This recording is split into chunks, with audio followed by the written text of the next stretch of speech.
Aucun chrétien ne peut être normal. C'est impossible. Soit on est normal, ou soit on est chrétien. Je suis né et j'ai grandi dans ce monde. Je connais ses bas et ses hauts. J'ai goûté à tous ses plaisirs et à tous ses désirs. Là où tous sont appréciés, moi, j'ai méprisé. Alors, ils m'ont tous rejeté loin d'eux. Pendant qu'ils mangent et boivent, moi je jeûne. Pendant qu'ils jouent, moi je prie. Et pendant qu'ils dorment, moi je veille. Alors, ils me trouvent différent, dépassé, pas à la mode, gaou.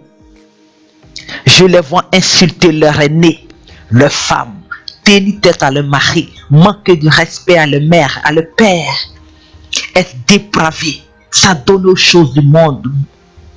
Malgré tout ça, c'est moi qui ne trouve pas normal. Oui, car normal pour eux, c'est se conformer au siècle présent et aux réalités de ce monde.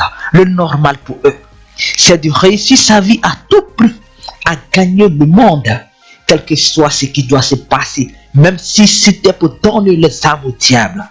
Et comme moi, je ne me confonds pas à ces choses. Il me demande de quel monde je viens. Hélas, j'attendais bien cette question. Je suis dans ce monde, mais je ne suis pas du monde. Je suis un missionnaire du plus grand roi qui existe. Ma mission est de renoncer à moi-même, de gagner des âmes pour mon roi, de retrouver ses enfants parmi ces milliers de loups qui rôdent. Je suis un sacrificateur. Mes nuits sont blanches et mes journées, je les passe dans la rue, dans les marchés, en train de crier, en train de chercher les brebis égarées de mon Dieu. Quand on me demande ce que je fais dans la rue, je réponds que je travaille pour mon Dieu. Les gens se moquent de moi. Ils me demandent, c'est dans la rue que tu travailles? C'est habillé ainsi que tu travailles?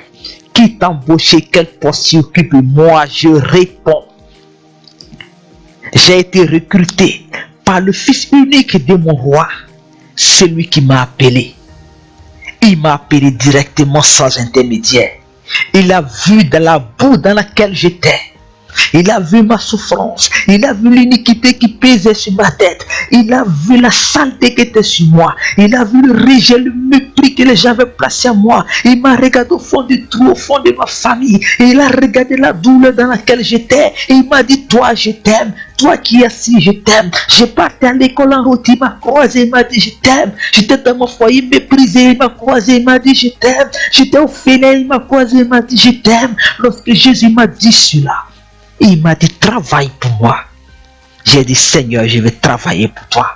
Oh oui, écoutez-moi le monde. Mon entreprise se nomme le royaume des cieux. Mon roi, c'est Dieu le Père. Et son fils qui m'a embauché, c'est Jésus-Christ. Je suis un soldat incomparable aux travailleurs de ce monde. Non, ma parole est un feu. Mon souffle est un tourbillon. Mes yeux sont ceux d'un aigle. Je suis un apôtre, un évangéliste, un prophète, un docteur et un pasteur. Je suis riche de toutes les richesses que tu ne peux imaginer dans le royaume de mon Dieu. Le modèle de ma maison n'existe pas encore sur la terre. Aucun architecte ne peut imaginer le modèle du trône de mon Père. Même l'homme le plus riche de cette terre est plus petit que le plus petit dans le royaume de mon Dieu. Oh oui, il y a là de l'or, du diamant, des pierres précieuses méconnues et inimaginables par l'homme. Celui qui m'a recruté m'a oint et rien ne peut m'arrêter. Je suis comme le vent. Laissez-moi le passage. Je suis un messager de Jésus. Et ma vie, je la lui donne au nom de son amour, car il a donné sa vie pour moi. J'ai des âmes à gagner. J'ai des malades à guérir. J'ai des paralytiques à faire marcher. J'ai des aveugles à faire voir. J'ai des sourds à faire entendre. J'ai des lépreux à rendre purs. Je dois saisir le feu à main nue. Je dois marcher sur les serpents, déplacer les montagnes. Ne cherchez pas à me comprendre. Laissez-moi faire l'œuvre de mon Père.